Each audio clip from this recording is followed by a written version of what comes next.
한국에서 온 팩스요? 박사는 비웃음을 터뜨렸습니다. 7명의 과학자가 심해에 갇힌 절체절명의 상황에서 한국이 도움을 준다고요? 농담도 정도가 있죠. 미국 해군도, 독일 기술진도, 일본 전문가들도 모두 포기한 문제를 한국이 해결한다고요? 하지만 산소가 18시간밖에 남지 않은 절망적인 상황에서 그에게는 선택의 여지가 없었습니다.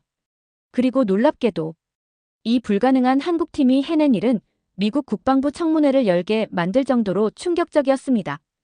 과연 조용한 한국 과학자들이 보여준 기적은 무엇이었을까요? 그 전에 잠깐 좋아요와 구독을 눌러주시면 영상 제작에 큰 힘이 됩니다. 제 이름은 로렌스 하트만이에요. 올해 47살이고요. 저는 미국 해양기술연구소에서 일하고 있어요. 사람들은 보통 저를 하트만 박사라고 부르지만 사실 저는 해군 출신이에요. 23년 동안 바닷속에서 고장난 장비를 고치고 새로운 기계를 만들면서 지냈어요. 지금은 세계에서 가장 큰 심해 구조 프로젝트를 운영하고 있어요.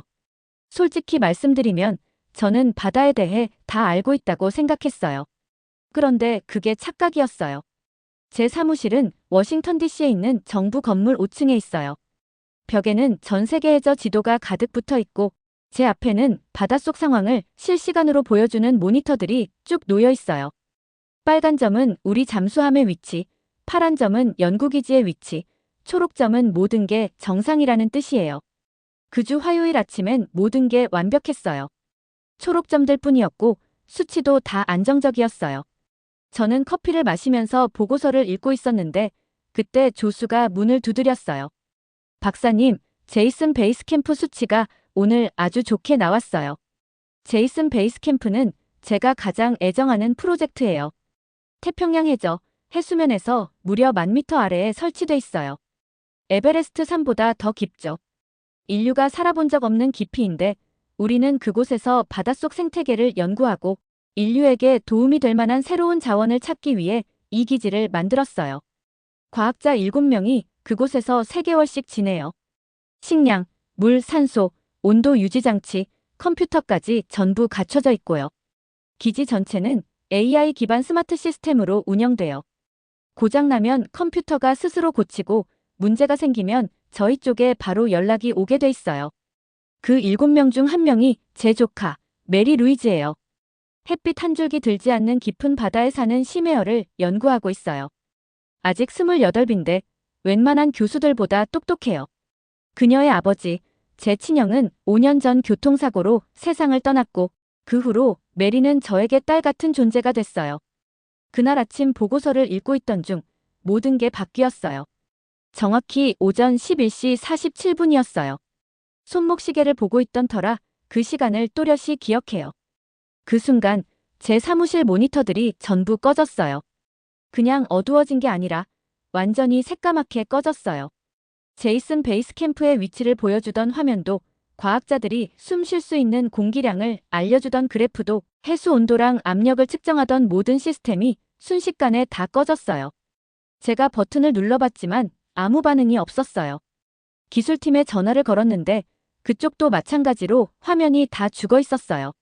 저는 급하게 복도를 달려 주재허실로 갔어요. 그곳에는 20명 정도가 있었는데 모두들 검은 화면만 멍하니 바라보고 있었어요. 박사님, 전부 끊겼어요. 통신 담당자가 말했어요. 얼굴이 하얗게 질려 있었어요. 제이슨 베이스 캠프가 그냥 사라졌어요. 제 심장이 미친 듯이 뛰기 시작했어요. 속이 울렁거렸고 손이 떨렸어요. 그 깊은 바닷속에 7명이 갇힌 거였어요. 메리도 그 안에 있었고요. 그런데 저는 연락할 방법도 구조할 방법도 심지어 그들이 살아있는지조차 알 수가 없었어요. 저는 급하게 책상 위에 있는 빨간 전화를 들었어요. 이건 해군 긴급대응센터와 직접 연결되는 전용 전화예요.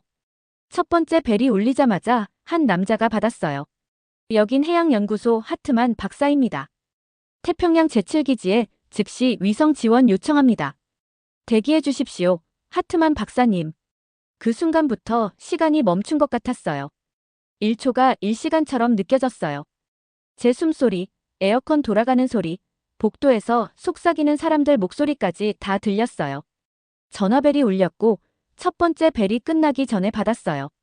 하트만 박사님, 여긴 태평양 사령부 피터슨 제독입니다. 안타깝지만 방금 지진파 센서 결과가 나왔어요. 20분 전에 규모 7.3의 지진이 발생했습니다. 진앙지는 바로 연구기지 위였습니다. 그 순간 전화기가 제 손에서 떨어졌어요. 지진이었어요. 해저가 흔들린 거예요. 바위와 모래가 기지를 덮쳤을지도 몰라요.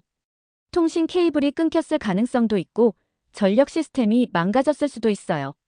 메리 루이즈는 지금 해저 10,000m 아래 금속 상자 안에 갇혀 있었고 저는 그녀에게 닿을 방법이 없었어요.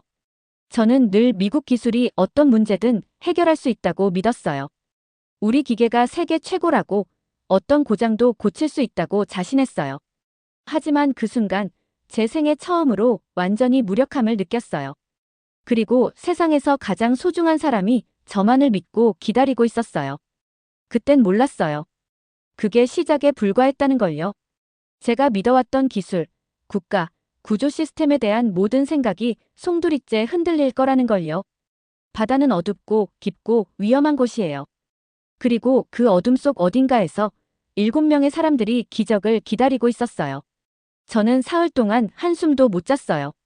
밥도 제대로 못 먹었고 다른 어떤 것도 생각할 수가 없었어요. 머릿속엔 메리 루이즈와 해저에 갇힌 과학자 6명 뿐이었어요. 혹시라도 도움이 될 만한 사람들에게 전화를 돌렸어요. 유럽에서 수중 로봇을 가장 잘 만든다는 독일에도 연락했어요. 하지만 그쪽에서 돌아온 대답은 늘 똑같았어요. 그 깊이는 불가능합니다. 하트만 박사님. 프랑스는 심해 잠수정을 정말 잘 만드는 나라예요. 근데 그쪽도 이렇게 말했어요. 저희 장비로는 그 깊이까지 안전하게 내려갈 수 없습니다. 제가 평소에 존경하는 일본 쪽도 이렇게 답했어요. 저희 잠수정 중 가장 깊이 내려가는 모델도 8,000m가 한계입니다. 박사님의 사람들은 1만 미터 아래에 있잖아요. 전화는 늘 같은 식으로 끝났어요. 세계적인 전문가들이 다 똑같은 얘기를 했어요. 누구도 도와줄 수 없다고요. 저는 사무실에서 벽에 걸린 시계만 바라봤어요. 시간이 흐를수록 제이슨 베이스 캠프 안에 있는 사람들의 산소가 줄어들고 있었거든요. 책상 위에는 그들의 산소 잔량이 적혀 있는 서류가 있었어요. 그 숫자는 시간이 갈수록 점점 줄어들었어요. 첫날엔 5날치 산소가 남아 있었어요. 둘째 날엔 사흘분이었고 셋째 날이 되니까 딱 18시간치만 남았더라고요.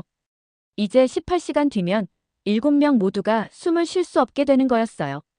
그 절망적인 숫자들을 멍하니 바라보고 있는데 조수가 종이 한 장을 제게 가져다 줬어요. 팩스였어요. 종이는 구겨져 있었고 잉크는 번져 있었어요. 아주 멀리서 온 듯한 느낌이었어요. 팩스에는 이렇게 적혀 있었어요. 발신 대한민국 국립 AI 해양통합센터. 수신 미국 해양기술연구소 하트만 박사님. 저는 처음 듣는 기관이었어요. 한국에 이런 곳이 있는지도 몰랐어요. 영어가 조금 어색해서 내용을 3번쯤 읽었어요. 그 팩스엔 이렇게 적혀 있었어요. 저희가 도와드릴 수 있습니다.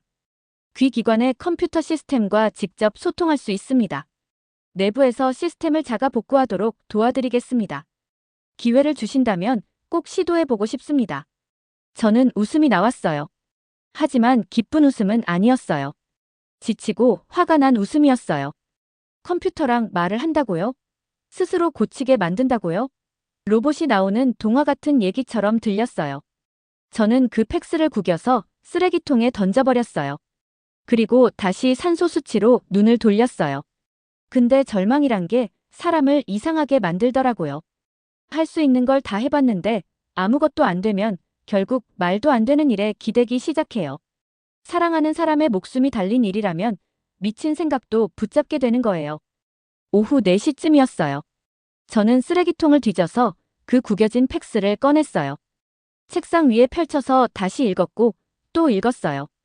여전히 말도 안 되는 소리처럼 들렸지만 지금 제게 남은 건 그 말도 안 되는 소리뿐이었어요. 저는 국방부에 전화를 걸었어요.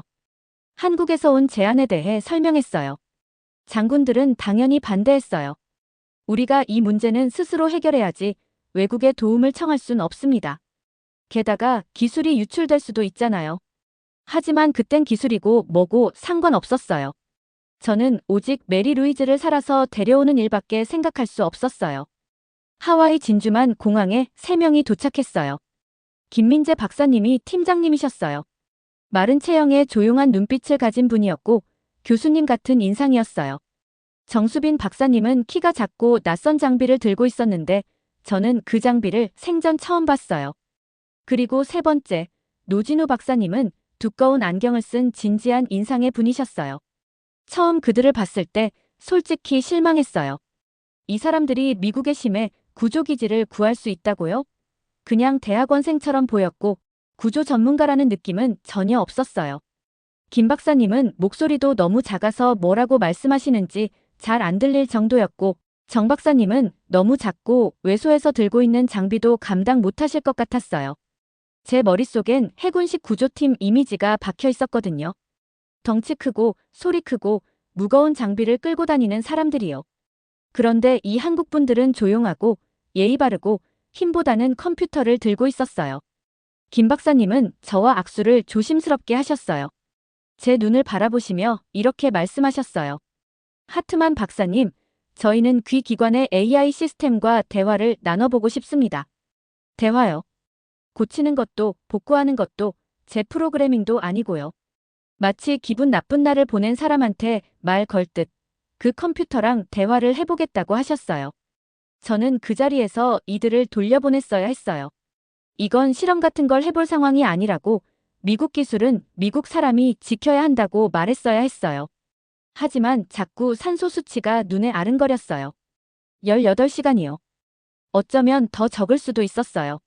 메리 루이즈는 저만 믿고 있었어요. 그리고 지금 저에게 도울 수 있다고 말한 사람은 이 3명의 조용한 한국인 뿐이었어요. 저는 제 인생에서 가장 큰 결정을 내리려고 했어요. 미국이 바다 밑에서 만든 가장 정밀한 기술을 외국 과학자에게 맡기려는 결정이었어요. 단 한 번도 만난 적 없는 사람들에게 제가 가장 사랑하는 사람의 생명을 맡기려고 했던 거예요. 미국, 기술, 신뢰 그동안 제가 믿어온 모든 가치가 흔들리려 하고 있었어요. 물론 그땐 몰랐죠. 그게 그렇게 커다란 변화를 불러올 거란 걸요. 그때 제게 분명한 건 단 하나였어요. 시간이 정말 얼마 남지 않았다는 것. 그리고 이 낯선 3사람이 제 마지막 희망이라는 거였어요. 저는 처음엔 미국식 방법을 먼저 써보기로 했어요. 우리 기술만으로 문제를 해결할 수 있다는 걸 보여주고 싶었거든요. 저희에겐 세계 최고 수준의 심해 구조 로봇이 있었어요. 무려 2억 달러가 들어간 장비였어요. 자동차만큼 큰 크기에 해저의 어마어마한 압력을 견딜 수 있도록 특수 금속으로 만들어졌고요. 카메라, 기계팔 그리고 지금까지 만들어진 기계 중 가장 똑똑한 컴퓨터 시스템도 내장돼 있었어요. 저는 주제어실의 대형 스크린을 보면서 로봇이 태평양 깊은 곳으로 내려가는 걸 지켜봤어요. 그 주변은 완전히 어두웠어요. 햇빛이 전혀 닿지 않는 곳이니까요. 로봇의 밝은 조명이 그 어둠 속에서 작은 원처럼 하얀 빛을 만들어냈어요. 5,000m 지점까지는 아무 문제 없었어요. 8,000m에 도달했을 때도 여전히 로봇은 완벽하게 작동했어요. 9,000m쯤 되자 저도 모르게 희망이 생기기 시작했어요. 정말 우리 힘으로 해결할 수 있겠구나 하고요. 그런데 말도 안 되는 일이 일어났어요. 제이슨 베이스 캠프의 컴퓨터 시스템이 로봇이 다가오는 걸 감지하더니 도와주려고 온 로봇을 공격하기 시작했어요. 연구기지에서 엄청난 압력파가 보이지 않는 주먹처럼 뿜어져 나왔고 전자신호는 로봇의 두뇌를 완전히 망가뜨렸어요. 제가 몰랐던 방어 시스템이 작동하면서 우리 구조 로봇은 30초 만에 그냥 고철덩어리가 돼버렸어요. 로봇이 있던 자리에 빈 화면만 멍하니 바라봤어요. 2억 달러짜리 미국 기술이 바다 밑에 산산조각 나버린 거였어요. 그때 옆에서 정수빈 박사님이 본인의 장비를 조용히 바라보고 계셨어요.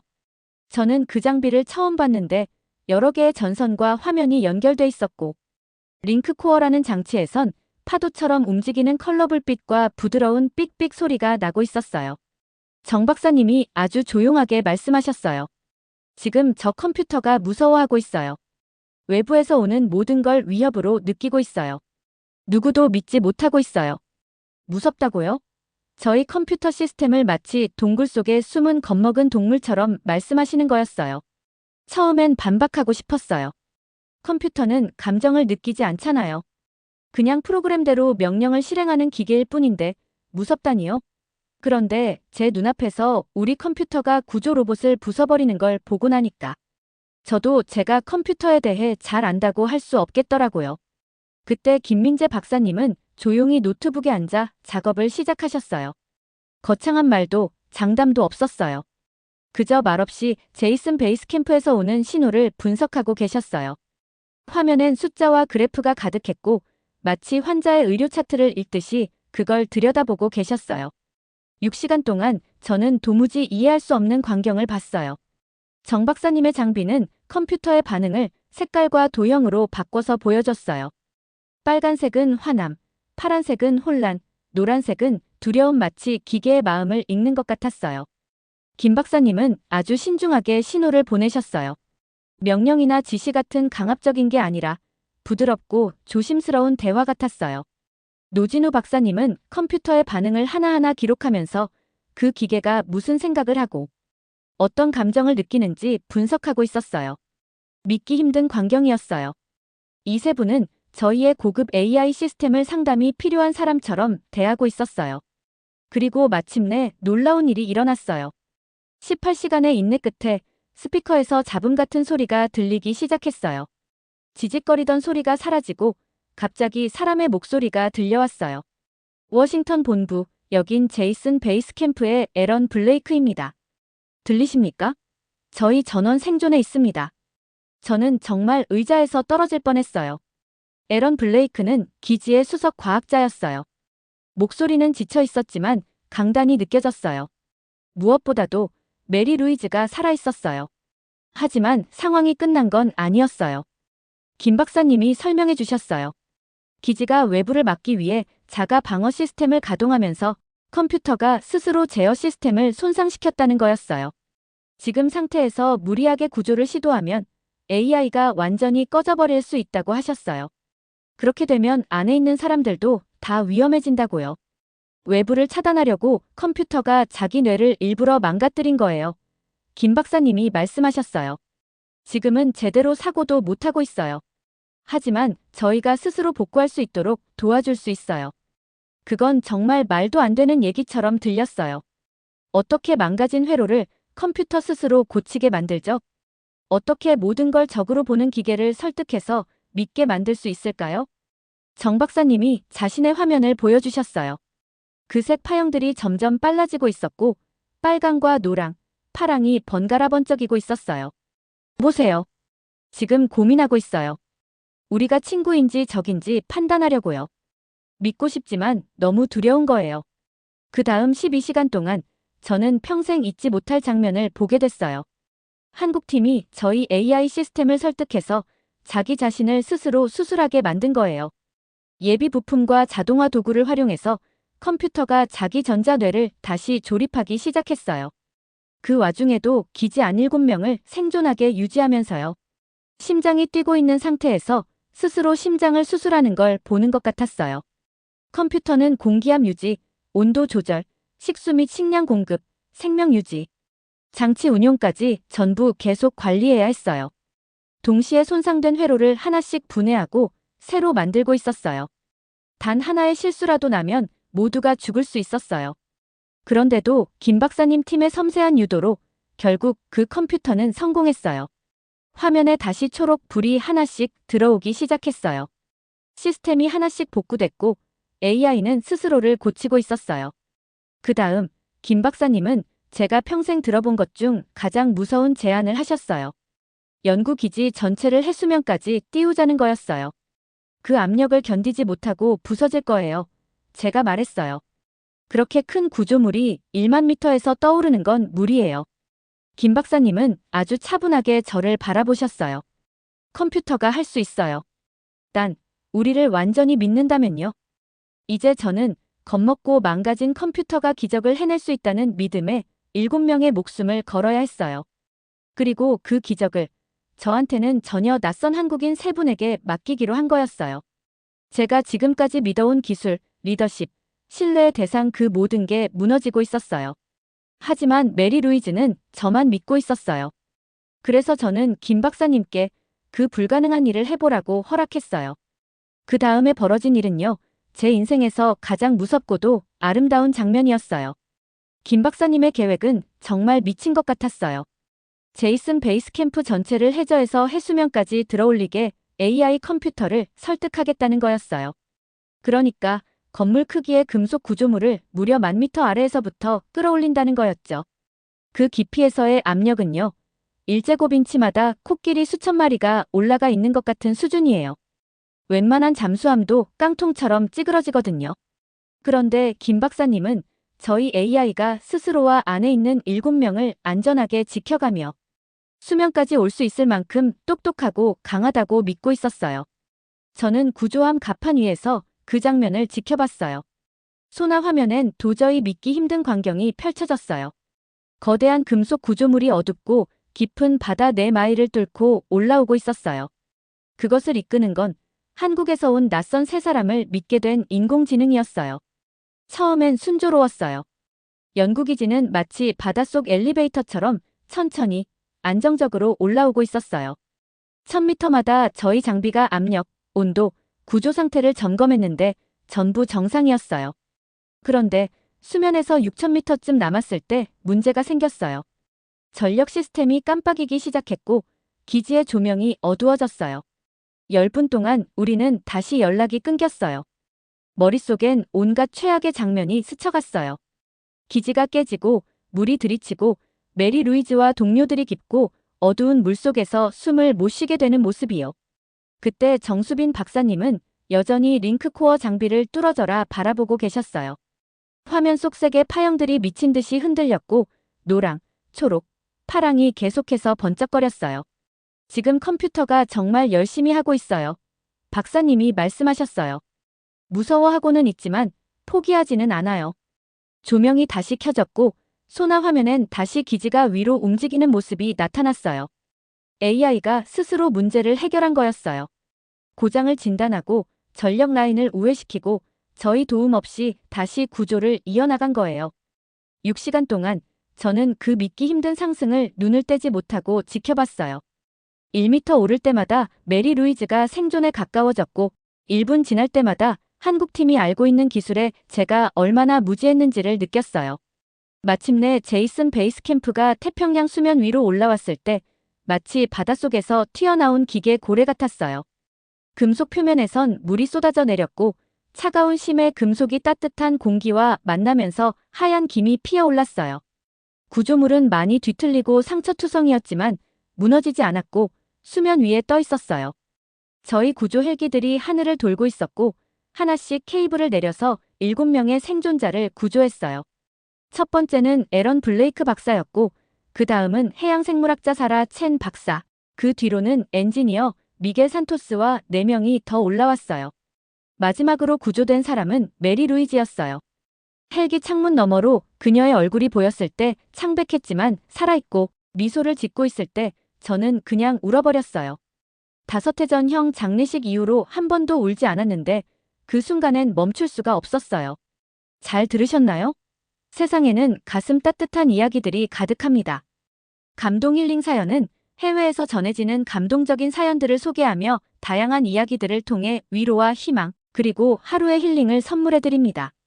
조그마한 힐링이 되셨다면 구독과 알림 설정도 큰 힘이 되어요. 다음 영상에서 더 좋은 사연으로 찾아뵙겠습니다.